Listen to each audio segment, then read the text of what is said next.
I would have an anxiety attack if it was like, Storms are going to come through. We want to capitalize on them when they do. Don't ever miss a death or a birth of your team members. But Bob, how are you going to buy that new boat if you go and invest in some of these courses? You don't have time to go boating. So. You're listening to the Roofing Success Podcast, a show created to inspire roofing contractors to achieve optimal success in their roofing businesses. I'm the host, Jim Aline, the co-author of the books Internet Marketing for Roofing Contractors and The Best Known Roofer. I'm also the co-founder of Roofer Marketers, the leading digital marketing agency for the roofing industry. On each episode, I sit down with industry leaders to talk about their processes, the lessons they've learned, and how to find success in roofing. Hey, welcome to another episode of the Roofing Success Podcast. Do me a favor, hit that comment, follow, share, leave us a review, something like that. If you want to take the conversation beyond what you're just listening to here, go to Facebook, type in Roofing Success, and join the Roofing Success Facebook group. Today we're talking with the Hoel family, Hoel Roofing and Remodeling. How you guys doing today? Good. How are you? Good. How about you introduce yourselves and then how you guys, how Hoel Roofing and Remodeling came into being? I'm Bob. This is my wife, Emily. And we've got 3 kiddos that help us out, Rhett, Reagan, and Riley. And I guess we're just seems like your typical story in roofing. I sold for a couple of the big roofing companies and decided that I wanted to service our local market and, branched out and went out on our own. So nothing glamorous, no big story. Just we felt like it got to the point people were calling me when there was problems and not the office. And my wife said, you care about your customers more than the companies you're selling for. So it's time to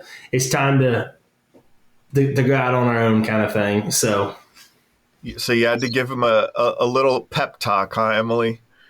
Yeah, and he wanted to do it for a long time, and I was kind of that's a big leap of faith to take. So I was kind of hesitant for a while, and I said, I want to kind of have a nest egg before we do this. And then finally we got it. And I said, just go for it. So what were some of those big things? Because this is a different dynamic, right? A lot of times it's like, you're in sales. You're like, I'm going to go do this. Will you support me in this endeavor, my spouse? Right. Instead, like, what were those conversations? How were you helping to guide his guide him through this, that concept and were you the one that was like, that brought it up and was like, hey, man, these evening conversations are getting to be too much because I know that, right? Like, yeah, he had mentioned it for a while, like I said, and I was just kind of hesitant because you always have that fear of, what if we don't make enough money to provide for our kids? It's always the what ifs that kind of hold you back. But I was just seeing the late nights that he was putting in, the people that called and wanted to talk to him, and he cared more than the actual business owners. So I'm like, why aren't we doing this for ourselves if we can provide for our customers like this? So the important thing to you was, hey, let's at least have a little nest egg in place. Let's have a little bit of something to fall back on just in case. Because, how many years in business now with Hoel?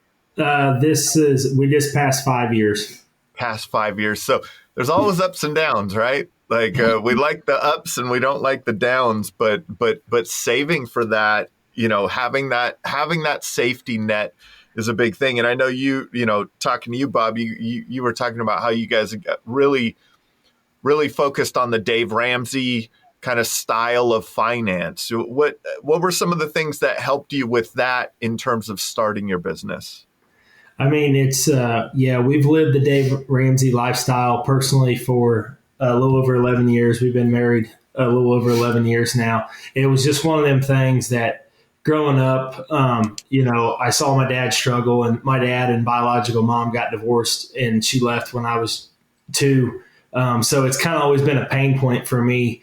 And so it was just one of them things that once I heard Dave, like I naturally kind of like, I knew I needed better in my finances. And so it's just beneficial because when you own your vehicles and you own your house, like you can sit there. And I mean, I'll never forget this. Our youngest one, my wife was sitting on the couch feeding her when she was a few weeks old. When we decided to come high hell or water, however that saying goes, I'm sorry, that we were going to make this business work, So, and like she said, we had some money in the bank, and like I said, like when you don't owe anybody anything, like it's so beneficial. And I know that's not sexy, and that's not that's not cool.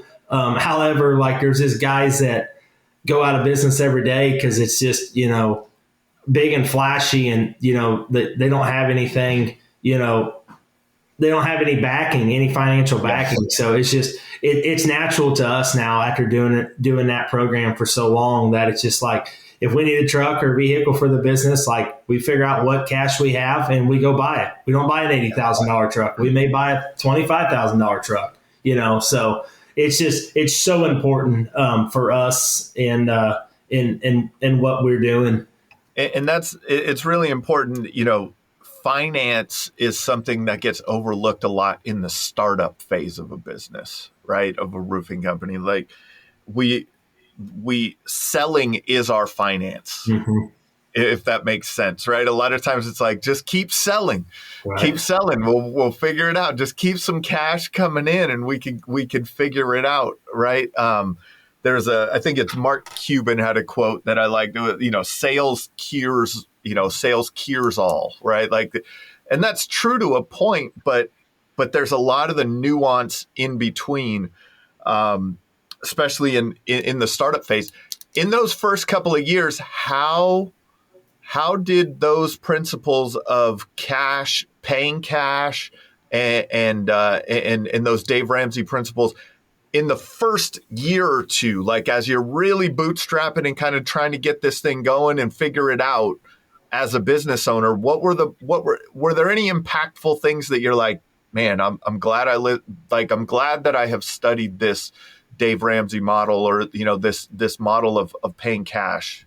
For me, one thing that sticks out, I'm not trying to throw my husband under the bus by any means, but I was raising a newborn, and so he was out selling, doing it all by himself. And then kind of when I got in the picture, I think she was like 9 months old, and I was like, okay, what can I do to help you? He's like, well, I need you to bill all these people. And I started going through all these invoices. I was like, you're kidding me, right? So within the first week, like I collected a lot of money that he was like, I know they're good for it. I know they'll pay, but we had reserves. So it wasn't that important as far as like, he's like, it's fine, they'll pay. But me, I'm like, I understand that, but why not collect it right now and put it in our bank account? We've already done the work. So he just kind of, we had those reserves. So that was kind of like, I'll get to it. So it was $40,000 is what she collected in like the first 10 days.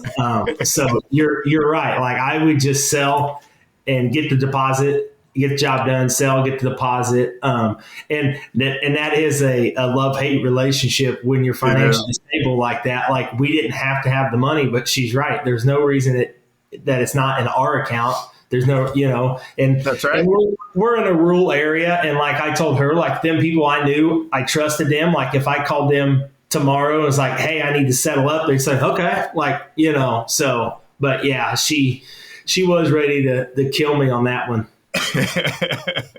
Because it's, I was thinking about this. I was talking to someone recently about this. It's essentially like when you become the bank when you have, that those accounts receivable building up over there, right? Like, and that's not the business that you're in. I had mentioned to someone, they had asked for kind of an option on some payments, and I was like, well, that's your credit card, or that's your line of credit, or that's not my business. I'm not a bank,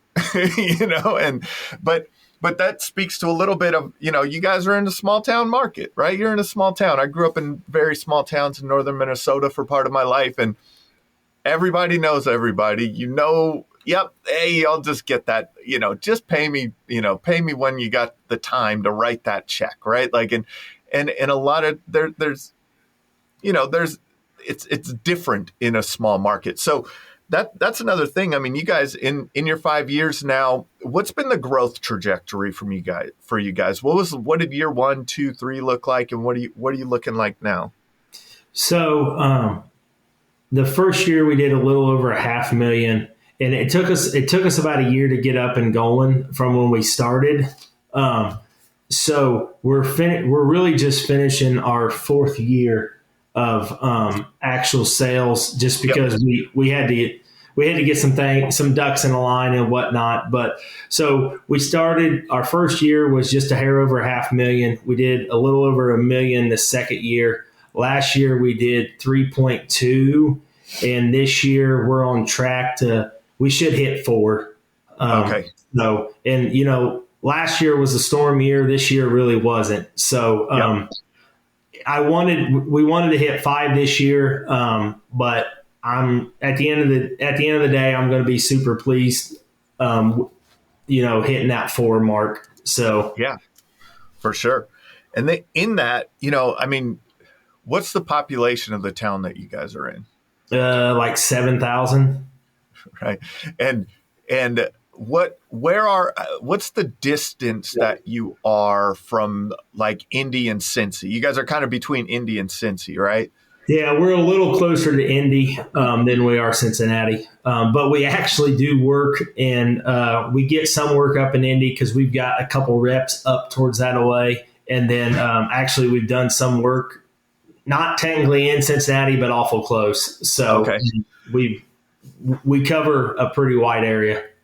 That's awesome. And so this is one of the things that I see a lot, and we were talking about this, Bob, is that like, I know a lot of contractors that are always like, they want to hit the major market because that's where the people are. But there's amazing opportunities in the more rural areas of the United States, right? Like it's amazing that, I mean, there's companies that are struggling in their 4th year, 5th year to do 4 million in Indy, right? Like Right. with, a couple million people around, right? And good storms and everything else. What was the decision? Was it just that, hey, we live here, that's why we're starting the business here? Yeah, and honestly, like the bigger companies, they always like wanted to turn their nose up to have to go 45 minutes out of Indy to do work. Yeah. And I always thought their cash checks, their check cash is the same as anybody else's, and it just didn't make any sense to me that they wanted to complain about that. And like I said, it's home. I went to high school here. My wife's from a small town not too far from here. So, it's naturally, it's who we are. It's the community that built me. And we just want to be able to give back and just make it a better community. And it's so funny to me too, like people will drive across town in traffic for 45 minutes, but they won't drive 45 minutes out, like just down the road. But I think that there's a great opportunity in a lot of these small markets. And I was telling you, another company that I talked to, they focus on, I've had conversations with them, and they're down in southern Illinois and into Kentucky and into Tennessee, but just through all these small towns. And it's amazing the amount of work that's there. One of the things that I see in the small towns, being from one, and I was helping my folks find a roofing company recently for their cabin in northern Minnesota, and there's not the professional branded companies are not there's not a lot of them in those markets. You guys have done a good job of that, right? Professional branding, great reputation, not just word of mouth, but online and the things that a lot of the bigger companies in the bigger markets are doing. It seems like you guys are doing that in your small market. What kind of impact has that had? Well, I always tell the story. there's a building like 3 buildings down from our office, and we roofed that building, and there's another roofer that I can look out my office window and see their building, and I don't even think that they got an estimate from that guy because he doesn't really have any branding, and he's a great dude. However, literally, like the building we did the roof on, the guy pulled down here one day when we had a sales meeting, and there was 10 cars everywhere with whole roofing and remodeling all over it. And he's like, hey, I need an estimate for a repair. My guy flipped it into a full roof replacement. So, and that's another thing is I feel like out here that we have truck wraps or logoed up or however, like nobody out here does that. I mean, absolutely nobody. Yeah. Like I get it. You get back towards Indy and you'll see 40 companies like that. But out here, nobody does it. So once again, it's so much easier to stick out and, people recognize you more. People are like, we see you everywhere. We see you everywhere. That's my favorite line. We see you everywhere. Like it's like, and that's what it like that brand recognition is very important. And not that you can just rely on brand, right? But the more people see you around and they just know who to call. It's not everyone's looking to buy a roof, right? And no one really wants to buy a roof. So, all right, I guess we got to call someone. This company looks very professional, right? And so in the small town, it's a little bit different in terms of you're going to see these people. You're going to see them at the Little League game. You're going to see them at right. You're going to see them at the high school football game. You're going to see them at the grocery store, at the gas station. How does that change the dynamic in your mind of dealing with customers in your market? I mean, not that we wouldn't like supersede of what we're trying to do anyways, but you have to, when your kids go to school with the parents that you're putting on their roof or you're bumping into them at the grocery store, like, you have to definitely make sure that their expectations were met and they're happy because, if you run into them again and they, if they're upset, then that makes for an awkward situation. So you just got to make sure that your sales reps know like, hey, like I want you always taking care of our customers, but this one definitely because this is the backstory of this. And that happens a lot because we know we've done a lot of work for family and friends. So we tee them up for that. But again, like I want them treating everyone like that. But especially if you're going to bump into them, you don't want them being mad or upset over something. So,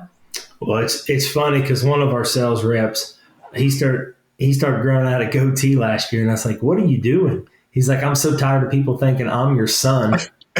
And and he's like, oh my gosh, he's like, everybody has a story that they went to school with you or their kids went to school with you or something. And I just laugh. I'm like, yeah, and it's funny just because, and sometimes I got to tell the people, hey, here's the backstory of this. And that's honestly, right. Every once in a while we still get people to get offended because I'm not the one that came out, you know what I mean? And I'm like, guys, like I'm trying to keep this rolling. We're trying to build a business, not build a job, and some people get that and some people don't, so. And then that was my next question. That was my next question because like, when you went to high school with this person and they're like, hey, I'm calling. Don't worry about it. I know who to call. I'm going to call Bob. Right. And then one of your reps shows up. That's a different relationship, right? Like there's a difference there. So, how have you dealt with that? I mean, I guess it's just, hey, this is what we're doing. You have to draw the line, I guess, right? Yeah. And every once in a while I'll meet the rep out there and just kind of hand it off, and I'll just be like, hey, I know we're really good friends, or I'll tell them that on the phone, like, hey, I can send the guy out and have you an estimate by the end of the day tomorrow. If you want me to come out, I may have it to you in 2 weeks, and that's not who I want to be. Like, we want to be the contractor that gets out there, gets the estimate done, all that kind of stuff. So, I'm just like, hey, and like I said, 99% of the people, they totally understand it. It's always funny. Every once in a while, I'll tell them, hey, don't worry about getting a deposit on that job. And every once in a while somebody get offended that we ask for a deposit. I'm like, it's not you personally. I was like, Yeah. I just got to train my guys to be consistent, and they can't wonder. Well, I wonder how much Bob likes this person. Like, do I have to ask them for a deposit or whatnot? So. And those are different challenges, right? That you have to face on that on a day-to-day basis in terms of those small town things. In terms of the small town things, I know you guys do a lot of work in the community. You do a lot of work with nonprofits and things like that. How does that play into it? How does your, I mean, there's something about living in a small town, right? Like people have a pride of it. They, it's the parades, the gatherings, like all of that really, like it's very intertwined. And so how do you blend your business into the community? I mean, I guess it kind of goes back to the Dave Ramsey philosophy, and I don't know how much that of Dave Ramsey or the listeners, but his famous line is "Live like no one else, so one day you can live like no one else." And it's like Dave says, money will just make you more the person that you are. If you're stingy, you're not generous. The more money you get, you're still going to be stingy and not generous. So it's just kind of in our DNA to be generous and give back. And, like for me, especially like 4-H and FFA did so much for my personal development that any opportunity I can support them. Like my local FFA advisor knows that he's just got to call and ask me, like, hey, we need support for this. Okay. How much you want, and it's just take care of it. So it's just kind of, it's who we are naturally, just being generous and giving back. So it fits right in, and it's cool. Like I say, like some people complain about their small towns where they grew up and stuff like that. But like you say, there's a sense of pride, and I've heard multiple people come up to me and they're like, "Oh, we're so glad that you're running a professional company in our local town." So like we know who we can refer and know that they'll be taken care of. I mean, we sold a roof last week, and it was to a lady that her nephew called me, and she was in her 80s. And I mean, she was sharp as a tack, and she was trying to give my rep a deposit check before we even had the estimate. Like we just did our initial inspection. And so she went ahead and scheduled, that was on a Friday. She went ahead and scheduled an appointment on Monday to sign a contract. And that was so cool just because, her nephew ended up meeting my rep over there, and just, once again, small community, people know people. Like if you come referred, like it's very beneficial to us. Yeah. But it's that reputation, because word can travel fast the other way too. Right. And so, but that's for every business owner. That doesn't have to be small business. Like I've had Chuck Toki, if you're familiar with him, on the podcast a couple of times, and he talks about his time over at Able Roof, Mr. Roof, and you guys are kind of getting close to Ohio there. You might run into Able Roof over there, and Mr. Roof down in Tennessee and all that, and over into North Carolina. But I mean, those guys do 180 million a year, something like that. Like from the last number I saw, so it might be more, might be less now. But he would say that their reputation and their branding and their marketing and everything led to such a level of trust that, and this is kind of what made me think of it, it's that people are looking for a reason to work with you. Right? They're looking for a reason to work with you. They're not even worried about, they're just, hey, can we work with you? But that's the way they come in, pre-positioned to buy, right? Mm-hmm. Let's talk a little bit about storm years versus not storm years, right? You had mentioned that in kind of the growth pattern of your company. You guys are in kind of a market that, I mean, it's not every year, right? Right. So how do you look at that for you guys are in it for the long run. How are you guys thinking about that on an ongoing basis? We really we tried to build our business on a retail, model of, having the trucks out there, having as many Google reviews as we can and that kind of stuff, because a lot of our stuff starts out as retail. We can flip it to insurance, or at least partially insurance, where they'll cover the roof and maybe the gutters, and then they want soffit and, siding done and that kind of stuff. So, I mean, honestly, I hate a big hailstorm because everybody is like flocks to that area, and it's like, holy cow. I mean, like the one storm that hit not too far from here a couple of years ago, there was contractors out of Texas and Florida here within 24 hours, and it was a small community. So I don't know. I try to build on that and then just kind of let it go from there and just, see how everything rolls. But yeah, we try to focus on, like I said, more the retail model, and then whatever ends up insurance is better off. And I say that, but we also do have a full-time marketing girl out beating the pavement every day, building relationships with insurance agents. So that kind of helps with, that part of the business also.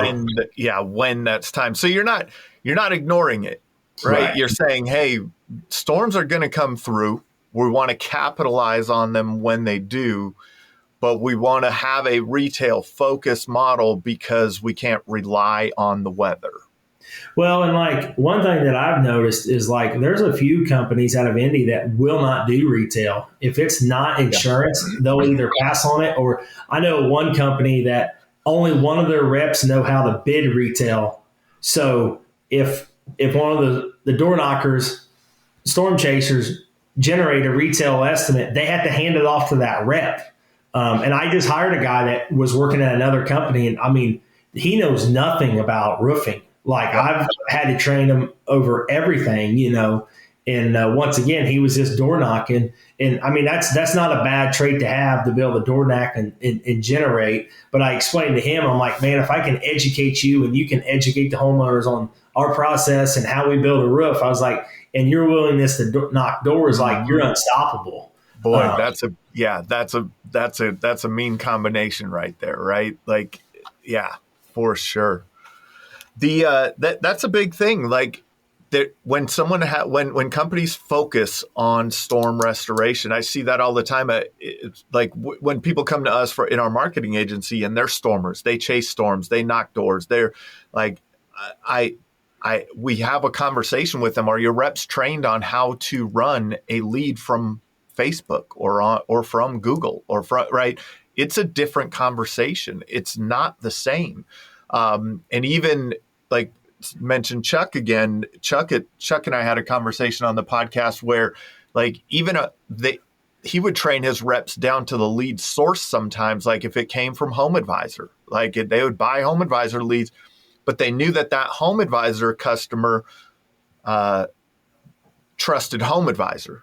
Mm-hmm. They didn't trust the company that was coming out. They knew that 3-5 contractors and were calling them right away and trying to get out there, but they didn't know who to trust. So they focused a little bit more on building trust with that person. But now when a referral comes in, the level of trust is already way, really, really high. So you don't have to do as much trust building, right? The trust has already been built. So it's a different thing. And then it's a lot of reps. That's the other thing. They get trained on we could get you a new roof for the cost of your deductible. They know one pitch, right? There's no other conversation that they can have. What kind of training and development have you implemented in your business to help get these reps up to where you want them to be? We do. We're OC preferred. So we have them set through a lot of the Owens Corning stuff. Also got a good relationship with our local Malarkey rep. He'll come in and sit down and talk Malarkey shingles with them. And, one thing that I believe in, and the people that want you to scale real quick says this isn't real scalable, but my first rep that I hired last year with no experience, I personally poured a ton of time into him. And it's really starting to pay dividends now because Then a buddy of his started this year, and he put a lot of time in him. Now they have another buddy that started. So next year, like I've got 3 or 4 reps that will be able to pour into guys. And unfortunately, there's really no other way of getting guys there besides reps. You just gotta go out and run leads. And, every once in a while, like I've had a chance to step in and save a deal, and I'll let it go. I'll let them figure it out. Sometimes they still land it. Sometimes they lose it. However, they've got to learn that. I had a rep trying to close a commercial deal. He ended up upping the price $1,000 for a warranty and got it closed. If I was him, I would have dropped it $2,000. But I said, nope, up to you. Just run with it, So, and like we, as we discussed RoofCon earlier, brought it up. Like we take our team. This will be the second year that we took our team down to RoofCon. And we really try to be intentional about pouring into our team. And it's more than just, we don't look at them as a revenue producer. Like let's pour in them. Let's love on them, be there when, we've got a girl that her daddy's got stage 4 cancer right now. And we're trying to show her as much grace. And, I want her to be with her daddy as much as she can these last few weeks or months or days, whatever it's going to be, So stuff like that. We did a team retreat last year with my good friend Dylan Mullins with American Metal Roofing, and that was really cool event that we did. And we're going to do another team retreat here in probably January or February. So I don't know. We try to pour in, the roof strategist. We've got his sales training. We've got Be Real sales training by Kenny. Like we've got them kind of, the textbook stuff that you're supposed to do, but we try to do a lot of that, non-traditional stuff of, having, knowing our team knows that we care about them and we love them, that, that we're here. Like our one sales rep just had a little baby and, unfortunately the kids were sick but I got to go see him in the hospital. And, once again, go back to Dave Ramsey. He says, don't ever miss a death or a birth of your team members. And something else that I'm very passionate about is like, I call them team members. I don't call them employees. Yeah. I want them to feel like they're a part of our team, not just somebody that I can plug and play in a position and get rid of them next week when I want to, kind of thing. So that's really important, right? Like it's really important. When I grew up in northern Minnesota, my dad worked in the mines. So union job, mining, and really there was a huge disconnect between the company and the people that worked there, right? Like they worked there for their living. They didn't work there for any other reason, right? It provided a good living. And it's amazing to me. Like I heard there was a time that I was talking to someone and they had asked for more time off from the company that they worked for. And the boss was the owners of the company were appalled. And I was like, why would they be appalled? Like you know what I mean? Like you're allowed to ask for things.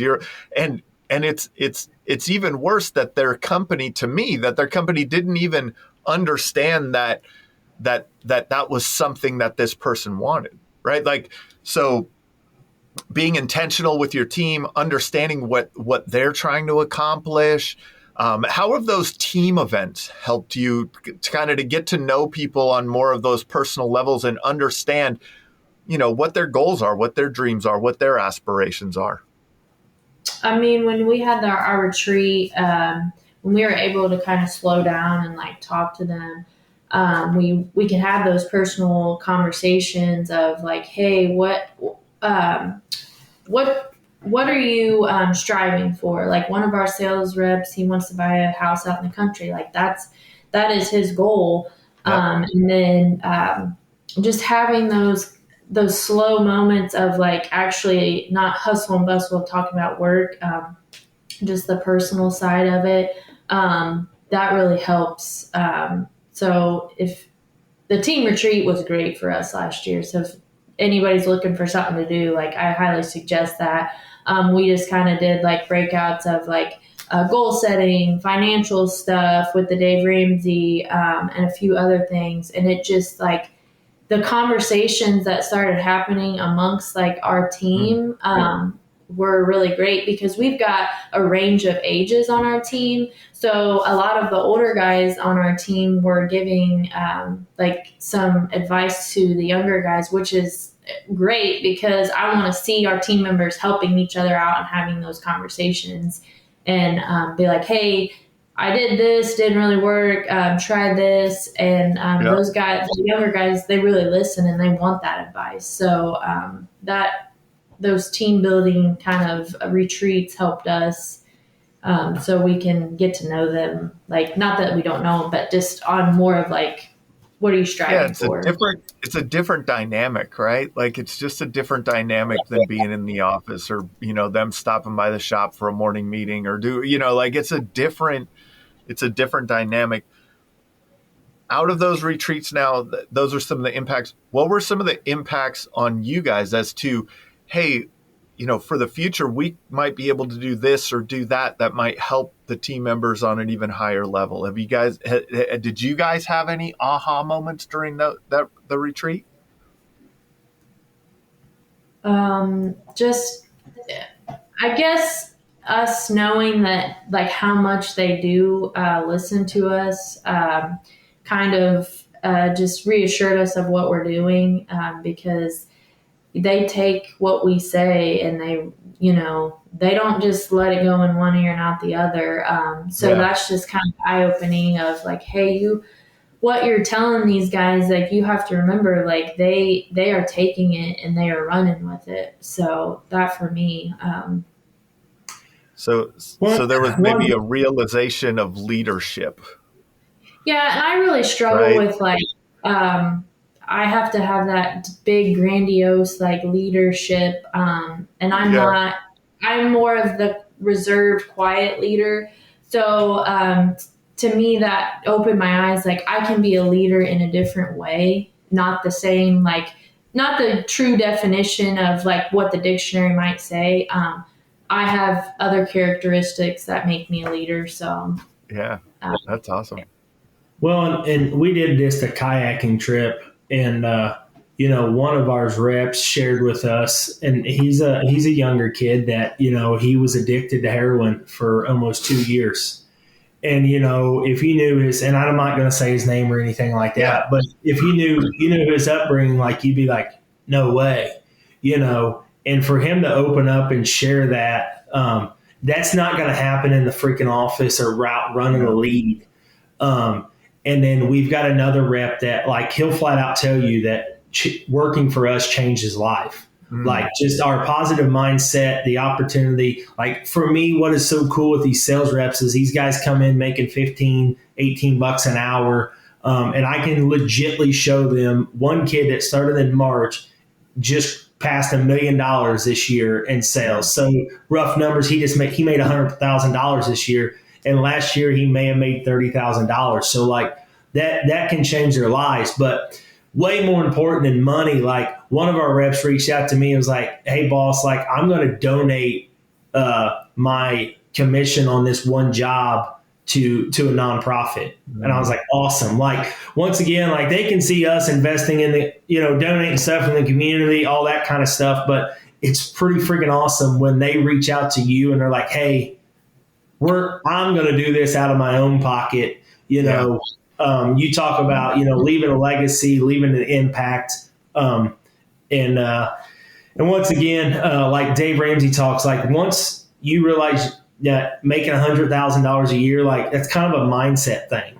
RoofCon, the entire message, it seemed like every speaker talked about mindset. Like, whatever you think about is what you're going to get. And most people know that, but we still don't necessarily do that, and if I can just help these guys realize that, hey man, you've got a skill and you can make X amount of money to change your family tree. Like, that's so cool for us. But, and my wife, Emily, she isn't like, I'm the visionary. I'm the be loud, push hard kind of thing, but I also know the importance of her role of being more reserved because there's certain people she's going to resonate with more than me. And I'm fine with that. Like I encourage her to lead more. Like I had her lead a session last year on our retreat.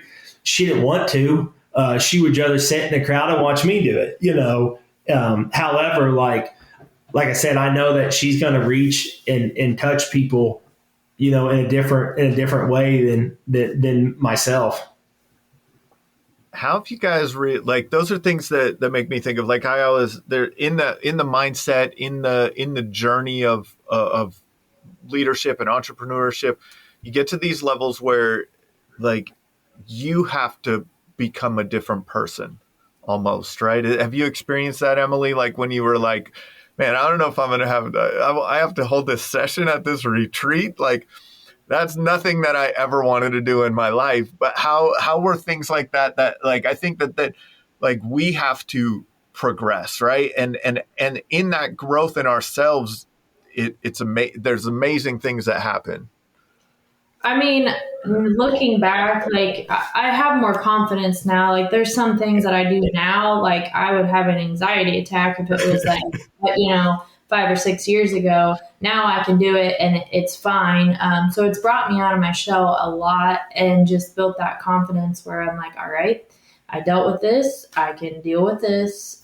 So that's helped me. And, every hurdle that you kind of go over and you get it taken care of, you're like, all right, I got that taken care of. So it just builds that confidence of, if I dealt with that and I got through it, I can deal with this and get through it. Have your guys' goals changed at all? Like, have you ever thought of where you want Hoel to go in like 5 years, 10 years? Have you guys sat down and thought about that at all? I mean, at the beginning, my goal was to provide for my family. Yeah. And I'll never forget, me and Emily, we went to Dimitri's roofing process conference, and the end of that first year, and she saw the potential of scaling it. And like our baby was would practically turn a year old on the trip, so like that was kind of cool that she saw it, because at the beginning, and I think at the beginning we're all selfish when we're younger. Like we just want to make a lot of money, because everybody thinks a lot of money is going to make you happy. And, so, it was pretty cool this year. We got to hire a girl that we've known for several years, and she's a single mom, and she was working 2 full-time jobs to provide for her family. And to be able to pay her enough that she could just go back to 1 full-time job and being a mom at night. Like her mom was watching the kids at night so she could go work that second full-time job. So, I mean, we're past the spot of like, how much money can Bob and Emily make? I always tell the team, they would laugh if they knew how little we actually paid ourselves. It's so much bigger than that. The opportunity to provide good paying jobs, in a rural area that, has that stigma of you can't have a good paying job, and also provide jobs that you can actually have fun with and believe in. Because like you said earlier, like so many people just look at a job as their means of, providing for their family. And sometimes we have to work a job like that. I get it, Sure. However, like, I just feel like we're made for way more than that. And, still I still want to continue to grow, and, be a household name, in our market. But, anymore, you have to look at a revenue number, but it's not as important. Like I would rather have a smaller team that can do more than a bigger team that is just kind of just half button it at the end of the day. So yeah, this is something I've been throwing around recently, in my coaching, that I coach people, and we're, I'm like, sometimes we just set these arbitrary goals as business owners, right? Like 5 million, 10 million, whatever it is, 4 million, 3 million, whatever the number is, right? We set these arbitrary goals, but we don't know, there's no purpose behind them, right? Like, and I think that especially as you get more confident in your business and have the financial resources, and you've reached a level of where you're very, like Emily said up front, like we had the nest egg just in case. Now you know that the business is your just in case, right? You're like, the business is there. It's you don't have to worry as much. I think that in these cases, like, we can start to look at our goals differently, right? How you're saying, now I can have a goal of providing, good paying jobs in my community. In small towns, man, there's not a lot of opportunity anymore, right? There's very few opportunities to have a 6-figure income in a small, those are the types of things, man. I love those conversations now, is where you can change it, or you can change it to a giving mindset, right? We want to give this much. We want to, like, your goals can become more intentional and not about, and they can relate to the revenue of your business, but they don't have to be the revenue of your business, right? Like, if that makes sense. I don't know. It's cool that you get to provide those opportunities. How has, especially in those small towns, one of the things that I heard some name dropping as we're going along here, right? Like, you guys have, you go to Dimitri's conference, Roofing Process, RoofCon, Mullins's team events. Like, you guys got all this stuff going on. You got the OC stuff, Adam Bensman trainings, and all these things. Man, you guys have really invested in with the industry, with your time and money, it sounds like. Why? I see a lot of contractors that struggle with that. Like, man, I don't know if I want to make the investment in Adam's course, or in, someone says this or that. Like, how did you look at that up front? Because you guys are very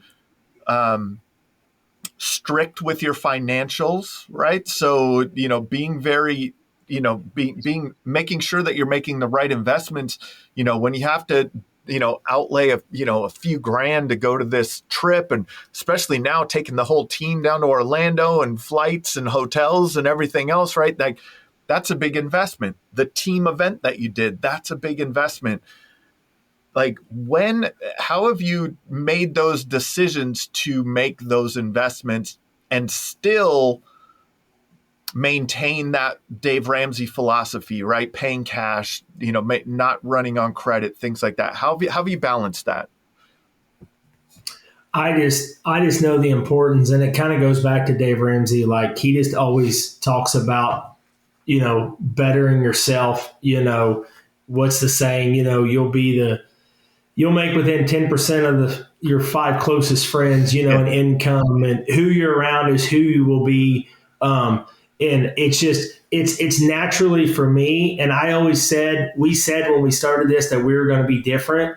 And if that meant respecting our subs, or actually paying our sales reps, because let's be honest, this business has a really, really bad stigma of ripping every sub and every sales rep off.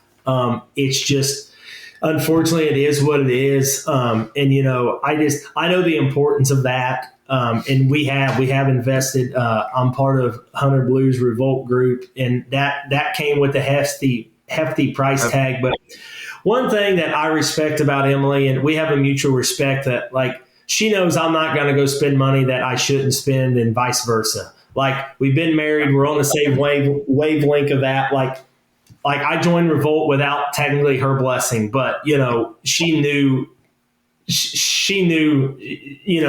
was going to be okay, kind of thing. So it's kind of one of them things that some people financially would look and be like, that doesn't make sense. And to me, it makes total sense, and it's one of them things that you have to invest in yourself and your people, before, sometimes you got to put that money out there before you're going to see the return, per se. But it's second nature to me, or second nature to us. So that's just kind of, But Bob, how are you going to buy that new boat if you go and invest in some of these courses? You don't have time to go boating, that's what's, it's important. It's so important to make these investments in your business, right? Like, and so in all the investments that you made, like, do you attribute that to the kind of the success that you're having with your business?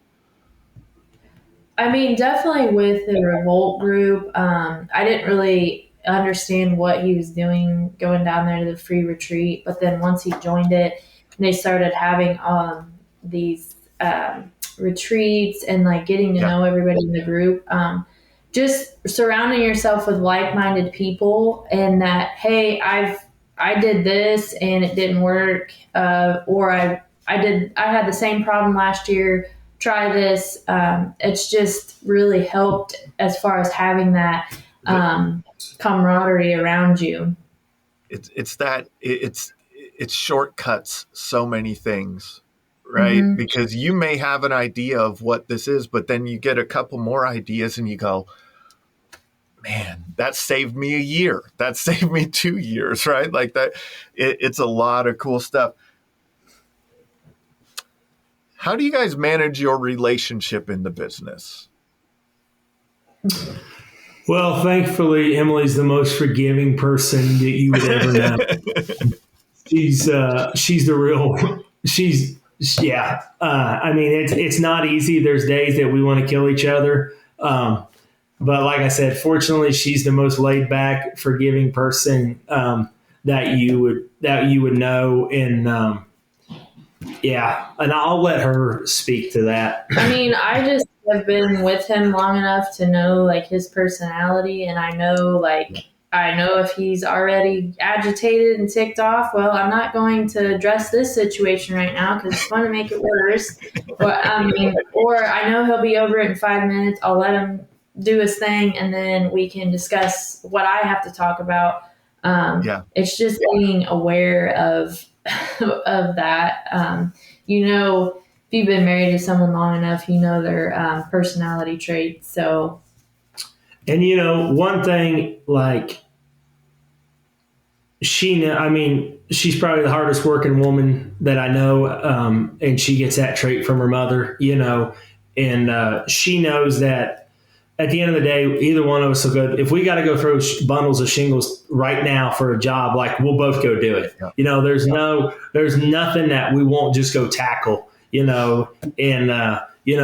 once again, I feel like everything keeps going back to Dave Ramsey, but we did our debt-free scream with the Dave Ramsey team when we paid off all of our debt when we first got married. And I'll never forget Dave saying that setting a goal and hitting it, like it sears in you, like that mindset that you can attack and accomplish anything. And, we've, as a business owner, like your best year is your freaking hardest year. Like this year has been our best year, but man, we've went through some stuff that should have crippled us, and we just get up and go at it the next day, So like I said, fortunately, it's hard. It's hard to beat somebody that won't quit. And I mean, there's something in both of us. She has to have some of the weekends off. Like I could work 7, 8, 9 weeks in a row and I would just keep chopping. But one thing that I've had to respect is like she needs some weekends off, and I just have to accept that, And one thing that we just talked about recently is like, I told her that she can pull that card of, hey, we need to have a husband and wife conversation because it's so much revolved around work all the time or the kids. Like, if she needs to say, hey, let's have a husband and wife conversation, not a boss, conversation or anything like that. But I'll say it again, like her grace is what makes this work so well. And he's gotten better. Hey, it's 9:00. I don't want to hear about work anymore. That's right. That's what I was, that's what I was going to say. Like, do you have any boundaries? Because I know, like, when you're working together and there's, like, I hear, I go home and my wife tells me her stuff that happened that day. I tell her my stuff that happened that day. Boy, when it's the same stuff, you could just get right into work mode deep into the evening, right? Like, Well, and I deal with the sales guys. So, them guys work 24/7. So then it's like at 8 o'clock, they Uh-huh. send me a text about this. I'm like, hey, what's going on here? And I mean, my mind never shuts off. Like, it's just, it's who I am. Have you ever Yeah. read Tim Glover's Relentless book? Relentless. Yeah. Yeah. Like, I'm a cleaner. I'm sure that, that comes to no surprise to you. So like, and actually her reading that book opened her eyes like, okay, Yeah. now I kind of understand, and things that I'm good about is like, if she wants to go get her hair done, just go get your hair done. Like, once again, it comes back to that trust of, I know she's not going to go waste money. And like, she likes houseplants. Makes absolutely no sense to me. But I quit. I gave up that fight years ago. Like, if you want to go spend $11 on a houseplant and that brings you joy, go for it. That's right. So yeah. Yeah. You have to. Yeah. What's that? I said I'm helping our house have more oxygen in That's it, right. so I'm helping. Well, awesome. And you guys can both answer this, or one of you can answer it, or together, however you want. But what do you think the greatest insight is in that other contractors can learn from the success you found in your business? It's going to be hard. You can't give up whenever you hit a speed bump, and if you really want it, you're just going to get back up and go at it the next day. I mean, the quote, never give up, you can't, and you just got to always be working on yourself. Earlier you kind of said something about it, like, leadership. John Maxwell talks about the leadership lid. Like, I've got to continue to grow as a leader so I can grow my team, and you never quit working on yourself at the end of the day. I mean, there's no other way, to get there. And, one thing I'm going to be intentional about in 2023 is just to be the best dad and the best husband that I can be. And, I know that'll roll into being a better leader, inside the business. Because one thing I don't want my kids growing up resenting the business, and I want them to see that there's a struggle and a reward to all that. But I don't want them to be like, that's all Dad cared about was that stupid roofing business. And, he never cared about my dance or, my school field trip or whatever. So, but you have to be relentless, and you just got to get up and do it every day, be persistent. Like, how many things in life are, if you just get up and do it every day, you're a success, Awesome. This has been another episode of the Roofing Success Podcast. If you would like to generate more revenue through your digital marketing efforts, please visit roofermarketers.com to get a copy of the book, The Best Known Roofer. Also, check the training section of the website for guides on everything from running effective pay-per-click ads to how to properly set up your Google My Business listing. Thanks for listening.